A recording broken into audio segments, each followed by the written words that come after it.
Friends, digital electronics के video series में आज हम देख रहे हैं अपना लेक्चर नंबर 23। इस वीडियो में हम देखेंगे सीक्वेंशियल सर्किट। सीक्वेंशियल सर्किट समझने के लिए मैं सीक्वेंशियल और कॉम्बिनेशन सर्किट में डिफरेंस से बताता हूं आपको। हमने लास्ट वीडियो में कॉम्बिनेशन सर्किट कवर किया है। कॉम्बिनेशन सर्किट क्या होता है? The output variable at any instant time are dependent only on the present input. ठीक है, कॉम्बिनेशन सर्किट में क्या होता है कि आउटपुट किसी टाइम पे क्या होगा ये डिपेंड करता है कि उस टाइम पे हमारा इनपुट क्या था, इंस्टेंट ऑफ टाइम। ठीक है, लेकिन ऐसा सीक्वेंशियल सर्किट में नहीं होता है। सीक्वेंशियल सर्किट में क्या होता है? The output variable at any time depend on present input.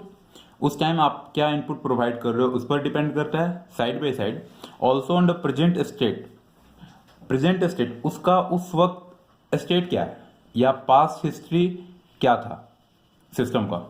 ठीक है, सीक्वेंशियल सर्किट और कॉम्बिनेशन सर्किट में ये मेन डिफरेंस है कि कॉम्बिनेशनल में जो इनपुट डाला उसी पर आउटपुट आता है, लेकिन सीक्वेंशियल सर्किट में क्या होता है, आउटपुट क्या आएगा ये डिपेंड करता है कि आप उस टाइम में इनपुट क्या दे रहे हो और प्रीवियस हमारा उसमें सिस्टम में हिस्ट्री क्या है, उसका किस आउटपुट पर क्या, किस इनपुट पर क्या आउटपुट दिया था, इस पर भी डिपेंड करता है। कॉम्बिनेशन सर्किट में कोई मेमोरी एलिमेंट नहीं होता है। क्यों? क्योंकि इसमें कुछ भी स्टोर करने का कोई ज़रूरत ही नहीं है। आप इनपुट दे रहे हो, उसके अकॉर्डिंग आउटपुट आ रहा है। लेकिन सीक्वेंशियल सर्किट में क्या है, हमें पास्ट हिस्ट्री को देखना पड़ता है। इसलिए हमें क्या होता है, उसमें सीक्वेंशियल सर्किट में हमें मेमोरी यूनिट की रिक्वायरमेंट होती है। तो memory unit is required to store the past history. इस सीक्वेंशियल सर्किट में मेमोरी एलिमेंट होता है, कॉम्बिनेशन में मेमोरी एलिमेंट नहीं होता है। अब देखिए, कॉम्बिनेशन सर्किट में मेमोरी एलिमेंट नहीं होता है तो ये क्या होगा, फास्ट होगा। क्योंकि ये क्या करेगा, इनपुट लिया और आउटपुट दे देगा। इसे पास्ट हिस्ट्री देखने की कोई रिक्वायरमेंट नहीं है, इसलिए ये फास्टर होता है। It is faster than sequential circuit because delay is only due to propagation delay of the gate. अब क्या होता है, डिले दो टाइप का डिले होता है, एक तो propagation delay of gate and delay due to memory element.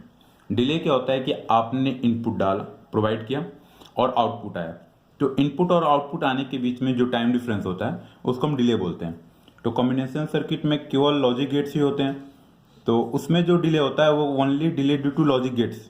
ठीक है, जो हमारा इनपुट है वो इनपुट गया लॉजिक गेट में, उसके अकॉर्डिंग हमारा आउटपुट आ रहा है। तो लॉजिक गेट में जो कैलकुलेट करने में जो टाइम होता है बस वही डिले हमारा होता है कॉम्बिनेशन सर्किट में। लेकिन सीक्वेंशियल सर्किट में क्या होता है, लॉजिक गेट्स तो होंगे साथ में हमारा मेमोरी एलिमेंट भी होता है। तो इसमें दो डिले होगा, memory element delay and propagation delay, जिसकी वजह से सीक्वेंशियल सर्किट हमारा क्या होगा, कॉम्बिनेशन सर्किट से स्लो होगा। वही लिखा हुआ है, it is slower in combination circuit because delay is due to propagation delay. Propagation delay तो होगा ही and due to memory element also. ठीक है, सीक्वेंशियल सर्किट स्लो होगा, कॉम्बिनेशन सर्किट फास्ट होगा। It is easier to design. Combination circuit easy होता है design करना। क्यों? क्योंकि इसमें एक तो मेमोरी एलिमेंट हमारा होता नहीं है, तो ऑब्वियस सा बात है कि हमारा ये इजी होगा डिजाइन करना। It is comparatively harder to design. ये इससे थोड़ा कॉम्प्लिकेटेड होता है डिजाइन करना। एक तो आपको पता चल ही रहा है कि इसमें मेमोरी एलिमेंट एक एक्स्ट्रा एलिमेंट ऐड हो रहा है, तो इसको डिजाइन करना तो थोड़ा डिफिकल्ट होगा।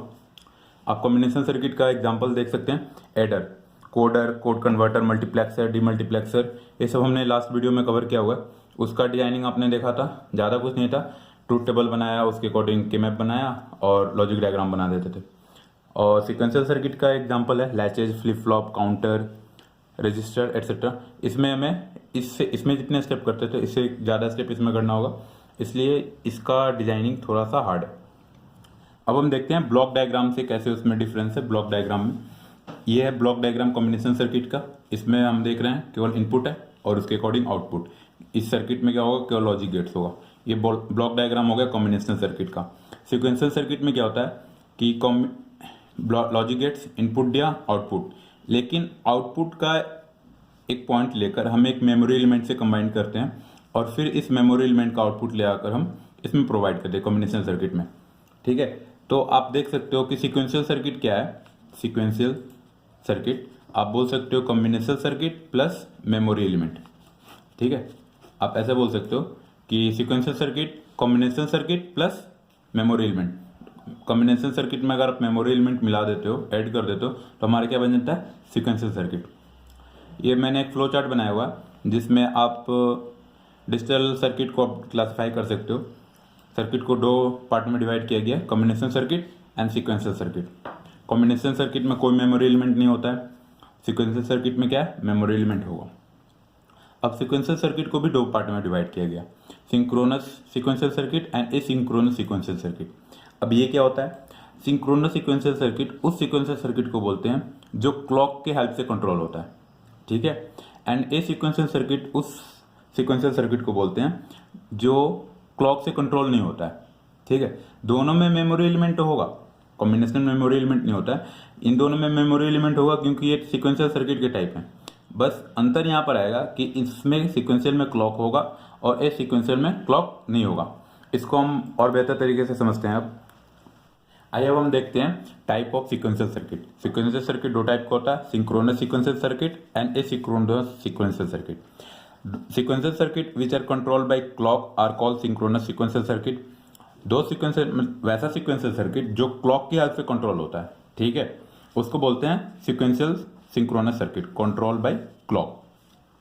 And asynchronous circuit the sequential circuit which are not controlled by clock are called asynchronous sequential circuit.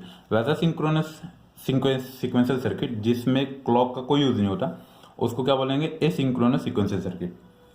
अब चूंकि सीक्वेंशियल सर्किट हमारा क्लॉक की हेल्प से हो रहा है कंट्रोल, जो change in signal can affect memory element only on activation of clock signal. अगर आपका क्लॉक सिग्नल है, ठीक है, तभी अगर आप इनपुट अगर चेंज कर रहे हो तो आपका आउटपुट चेंज होगा या मेमोरी एलिमेंट अफेक्टेड होगा, ठीक है। अगर आप क्लॉक सिग्नल नहीं प्रोवाइड करोगे और आप इनपुट को चेंज कर रहे हो तो आपके मेमोरी पर या आउटपुट पर कोई इफेक्ट नहीं आएगा सिंक्रोनस सीक्वेंशियल सर्किट में। लेकिन एसिंक्रोनस सीक्वेंशियल सर्किट क्लॉक से कंट्रोल नहीं होता है, तो इसमें अगर आप इनपुट को अगर चेंज करोगे, change in input affect the memory element, ये मेमोरी एलिमेंट डायरेक्ट अफेक्ट हो सकता है eight any instant of time, ठीक है, क्योंकि ये क्लॉक से तो कंट्रोल होता नहीं है। अब सिंक्रोनस सीक्वेंशियल सर्किट क्लॉक से कंट्रोल होता है, तो इसमें दोनों चीज चाहिए, एक तो आपको इनपुट प्रोवाइड करना है और इसमें क्लॉक भी एक एक्स्ट्रा है एसिंक्रोनस से, तो ये थोड़ा सा स्लोअर होगा क्योंकि ये क्लॉक पर भी डिपेंड करेगा, तो slower than asynchronous circuit because depend on clock, ठीक है। और एसिंक्रोनस सीक्वेंशियल सर्किट क्लॉक पर डिपेंड नहीं करता है, तो ये सिंक्रोनस से फास्टर होगा, faster than synchronous sequential circuit because due to absence of clock. इसमें क्लॉक होता नहीं है इसलिए फास्टर होगा। अब इसमें क्लॉक होता है फिर भी ये क्या होता है, इजियर टू डिजाइन, ठीक है। क्यों, क्योंकि इसमें हम सिंपली इसके डिजाइनिंग में तो हम क्या करना है, हमें बस एक क्लॉक प्रोवाइड कर देना है, लेकिन ये थोड़ा सा डिफिकल्ट होता है क्योंकि हमें इसको कंट्रोल करने के लिए एक अलग से मैकेनिज्म लगाना पड़ता है एसिंक्रोनस सीक्वेंशियल सर्किट में। इसका एग्जांपल देखिए, सिंक्रोनस काउंटर, और इसका एग्जांपल हो सकता है एसिंक्रोनस काउंटर, ठीक है। इस तरह हमने देखा कि कॉम्बिनेशन सर्किट सीक्वेंशियल सर्किट में डिफरेंस क्या है और सीक्वेंशियल सर्किट का क्या पार्ट्स होते हैं, क्या टाइप्स हैं, asynchronous and synchronous. Thank you for watching. अगर आपको वीडियो अच्छा लगा तो लाइक करें एंड शेयर करें।